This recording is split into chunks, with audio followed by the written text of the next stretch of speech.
So Zillow, which has perfected the art of putting out kind of their PR, their press release, their message, and having it echo through the real estate industry news, has some real nonsense out this week that's being picked up by the real estate news industry, I think to the detriment of anybody who follows along with it. But before we get into that, let's specifically always start off with the market and the data of where we are, so we are on a map, we know where we're at, so we can figure out from there where we're going to. And the first place I always start is on the buyer side with demand, interest rates. And interest rates have stayed within the last few months within 6 and 7%. They briefly went above and came back down. Then last week went above 7% and stayed there, closing at 7.14%. Now, that's not a tremendous move, but it's one to pay attention to, number one, because normally on holiday weekends, traders are more conservative, and this kind of thing happens sometimes. So it wouldn't surprise me come Tuesday when the market opens again, or Wednesday, to go back to where it was, slightly below. But we want to make sure that if we think we have a rate lock, we're locking at the rates we thought we locked in, not the rate today. Meaning many lenders will say, oh, don't worry, your rate's locked when it was a 6.5, and now when it comes time to execute your loan, they've got to buy your rate at 7.25%, might cause a problem. So make sure you're getting the rate you were promised as you do your business. That's the buyer side. The seller side, the main issue is inventory. How many houses are for sale?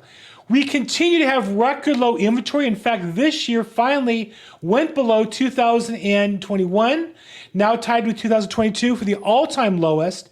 As you can see, it's about half or below half the pre-pandemic record. So while most businesses have gone back to kind of like a pre-pandemic normal, if there's such a thing, you can see with housing inventory, we still aren't even close to that on the inventory side. And that explains why housing prices can come down, because if there aren't enough houses to sell and then too many extra, sellers will not be incented to lower the price. They'll simply just wait till they get the price they want, and that's what's happening. Buyers, in my experience and my listings, are increasingly going up and going up to get the price they have to get the price on the market. So that's what the market is. How does it look here in Los Angeles? Well, one of the best sources I use is Altos Research, and they have a ranking overall. They use a 45 to determine, 44 to determine where the market is. Been there for a little bit. And if you look at all the key factors, median list prices stay the same or gone up a little bit.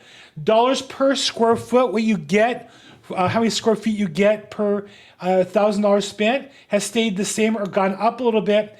And overall, we can see that all things are about the same or slightly improving. Now, on the news side, got some bad news. The largest insurance company for homeowners in California is now leaving our market. So bad news for Californians for sure. State Farm is not writing any new policies in California. Now they say they will service their current customers. In my experience, what really happens is they get pickier and pickier. They raise the prices. The service goes down, because if you don't want new business, you don't really want the business you have. Insurance companies can't just leave the state. Regulators don't let them. They kind of agree to service their customers for a while anyhow. So until it gets small enough for them to sell the company, they're stuck in California losing money. And you can bet they're not happy about it. So just know this is a bad sign for homeowners, because while they're not the greatest company maybe, anytime you lose a major competitor, it affects price and service. They were the largest homeowner policymaker in California. Additionally, it just speaks poorly about the business climate in California. And obviously, State Farm isn't going to bring in new staff and new personnel, so no new jobs coming there. And if anything, they might be cutting back over time. So that's the bad news. Now, let me take a piece of, I think, good news, is the government did do something stupid.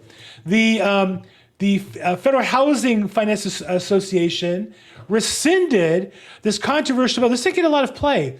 Rescinded the bill that was going to raise rates on better qualified buyers to subsidize lower qualified buyers. This was stupid. The government wanted to create some sort of equity, so we want to help people who have bad credit have the same opportunity to buy a house as people with good credit. Well, that makes no sense at all. And I think they announced it, and they got a lot of political support, and then quietly pulled the plug on the program. So for those of you who are good qualified buyers, who watch your credit, who have good debt ratios, who save money, this bad news isn't going to happen. It'll end up being good news. So there's a nice piece of good news for us. I think we need to have some good news from time to time. I think that in general, the real estate news tries to dump on the market whenever they think they have an opportunity. And here's one I think is kind of silly from Axios, one of those news organizations, and you can get into political news, but the realtor boom ends as housing market slumps. Now, the housing market really isn't slumping. Prices maybe have corrected a couple of percentage points. So that's one misleading number. But the realtor, and of course, realtor is a registered trademark. It should have the little trademark note, or real estate agents boom, one or the other. The number of realtor boom ends, meaning there are so many piling into the business, and that's come to an end. Well, let's take a look at their graph. Now, their graph is misleading. It only goes down to 800,000, meaning it exaggerates everything by 2 because it should go from 1.6 down to 0. But let's use their graph for a second and see what it shows us. It shows us that we had this little bitty dip from 1.6 to 1.54 million, about a 4% drop in the realtor population, back to about where we were a year and a half ago, well above where we were pre-pandemic. So we're holding that number. You can see it slightly turned up a little bit. We're holding that number.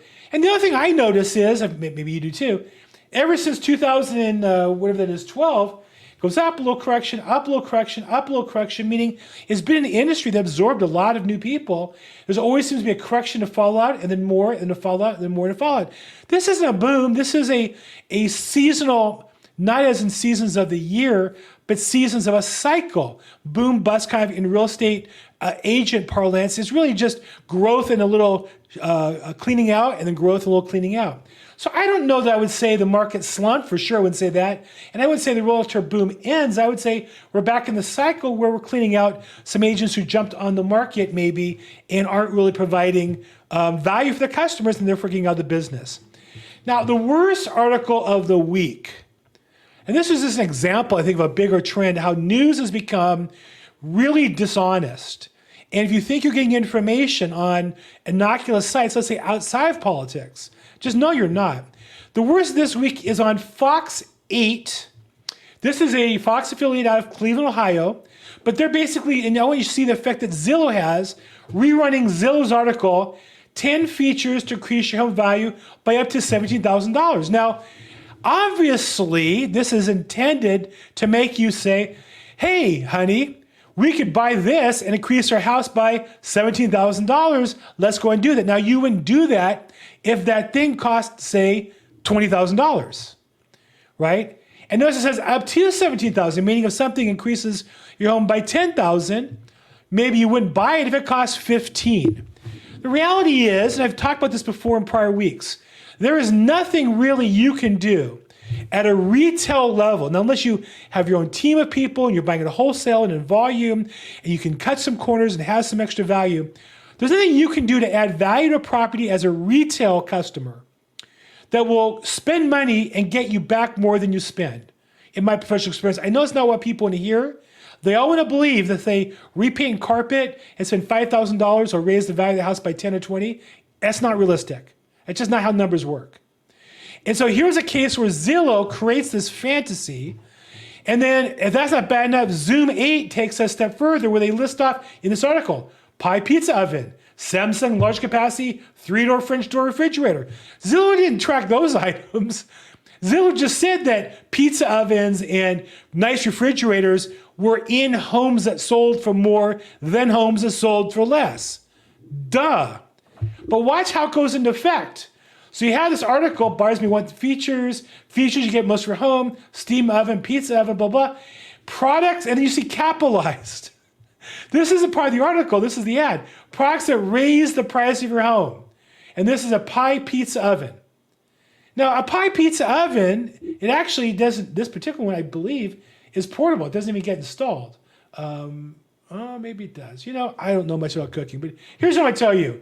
There's no way you're going to spend money to buy that oven, install it, and get more than it's worth, or every homeowner would do it, right? This is a way that Fox kind of helps Fox 8's website make money. They put this nonsense on there. If you click on it, you don't go to the news source, you go to some affiliate link solo stove that I am sure you're not being told this. They're going to give out this $399 pizza oven. This looks portable to me. How's that going to help the value of your house? I have no idea. Wow, I just happened to get that one ad up this time. So you're going to buy a $400 pizza oven that's affordable. It's going to prove products that raise the price of your house? No. Oh, you guys aren't watching this. I'm sorry. If you look at this article and you scroll down, products that raise the price of your home, and they have this pizza oven. If you click on it, it's a $400 portable pizza oven. It doesn't improve the price of your home because you take it with you when you move. Nobody's going to pay more for a house up to $17,000 because you have a portable pizza oven. It's just stupid. So that's what this article is. And they have other ads. There's a Samsung ad. Samsung large capacity 3-door French door refrigerator. Most commonly, unless it's a built-in, this doesn't appear to be a built-in, it's on wheels. Normally, if it's not built-in, the owner takes the refrigerator with him. So how would that increase the value of the property? But guess what? It's in this article. If you want to weld them with a kitchen, this refrigerator will do the trick. And you click on it, it takes you to a website that's going to pay affiliate money to the website for selling you a Samsung refrigerator they're going to take with you when you move. It's not going to help sell the house. This is the nonsense that's in real estate news all the time. And Zillow said, well, we can't really control what people do with it. No, they know exactly what they're doing with it. Why? Because they buy ads from these networks. These networks also use their content. That's part of the deal. You let's run your stuff for free. We'll put your ads in at a discount price. We make money in the affiliate. We get people, drive people to your website. That's how this game has worked, to the disadvantage of the consumer. So what should you do? At the end of the day, if you're going to sell your house, there's next to nothing you can do other than clean up and make it usable. Any repair that makes the house usable. Broken windows, broken doors, smells. If you get them out easily enough, basic maintenance for sure. Trimming back bushes for sure. Make the photos better. Clean, get rid of all the junk if you can. If you can't, as a probate specialist, I have people who do all that stuff. So don't spend money thinking you're investing it. If you want to buy a nice pizza oven, buy one and enjoy it while you live in your house or your next house. Don't think it's going to help you sell your house.